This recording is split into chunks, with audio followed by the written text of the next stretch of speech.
Para sa aking mga taga-subaybay, kumusta na po kayong lahat? Ito na naman si Panyero, magluluto na naman ng kakaibang ulam.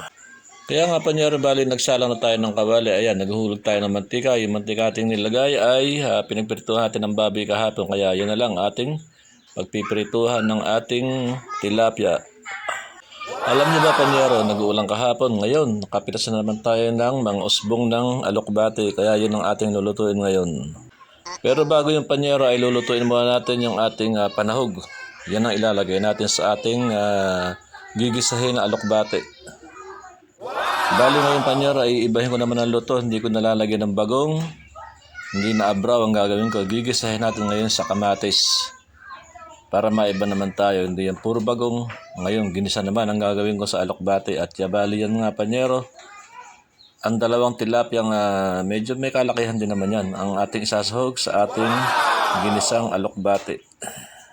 Bali, ang magiging gastos lang natin ngayon Panyero, ayan, tilapia lang. Ayan, no. Ayan, bibilangin ko na yan. At medyo, palagay ko ay medyo okay na yung kabila. Kaya ngayon, babalik ta rin natin, no. Ang ganda ng pagkakaluto Panyero, oh.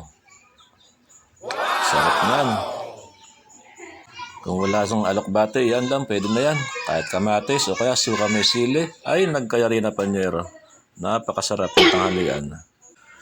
Bale, ito na Panyero, simulan natin ang ating pag-isa sa alokbate. Yan, naglagay tayo ng mantika, di na use oil ang ginamit ko. Bagong mantika na yan para medyo, baka mamaya lumasa na naman. At alam ko rin naman, hindi naman maganda sa mantika yung paulit-ulit.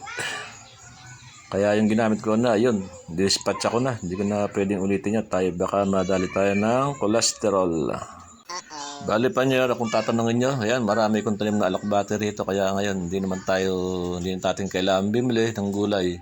May alokbate tayo rin, meron tayong ilang pirasong sili or talong. Nakatanim lang sa likod bahay ko yan. May kapaso kong lupang bakante yan. Tinamnan ko sila ng mga gulay at ayun, nakakalibre tayo sa ulam. Alam niyo naman Panyero, ngayon lahat nagtaasan. Kaya kailangan mong magtanim ng gulay, libreng gulay sa gilid ng bahay. Kahit sa tabo lang, pwede na yan mga Panyero ko. Bale, yun nga Panyero, naglagyan tayo ng bawang at saka sibuyas, ating hinalo-halo yan. Yan, lutuin lang natin ng konti yung bawang at sibuyas. At atin ang isusunod yung ating paboritong alokbate. Sana naman mga Panyero ko sa mga nakakasubaybay sa aking mga video, sana naman pakisubscribe naman kay Panyero TV Vlog at tayo nagpaparaya ng followers. Hirap pala magparaya ng followers dito sa YouTube. Kaya sana pa mga Panyero ko ay subscribe naman kayo kay Panyero, Panyero Mix Vlog. Ayan Panyero, nilagay ko na yung kamatis at atin ng dudurugin niya. Mas masarap sa kamatis yung durog at para mas lalong lumasa sa ating lulutuing alokbate. Kaya ating pinisa-pisa na yan. Ayun. Andun kasi linamnam yan pag nadurog yung kamatis. Nais ko nga pala samantalahin mga Panyero ay nagpapasalamat sa lahat na nag-subscribe sa aking YouTube channel. Maraming salamat po sa inyong lahat. At sa mga magsusubscribe, salamat din po sa inyong lahat. Ayan, nilagay ko na Panyero yung ating napitas sa alokbate. Medyo marami Panyero na ako natin. Ayan usbong ang nakinuha nating alokbate sa lampirasong dahon. Pero mas maganda usbong na yan. Malambot. Ayan hahaba ng tangkay. Yan naman Panyero ilalambot yan. Basta nakuluan yan, okay yan.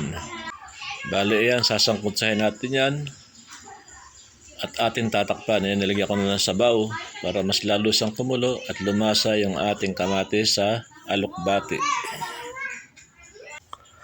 Bali, ayan, tatakpan ko muna yan. Ayan, siguro makalipas ang mga ilang minuto ay atin na naman buka. Ayan, Panyero ko, okay na siya. Pwede na natin ipatong yung ating panahog. 2 tilapia, yung medyo malaki-laki rin yan. Ayan, ang pampalasa sa ating alokbate. Bali, ang Panyero sa mga mahilig sa gulay, ganyan ang gawin.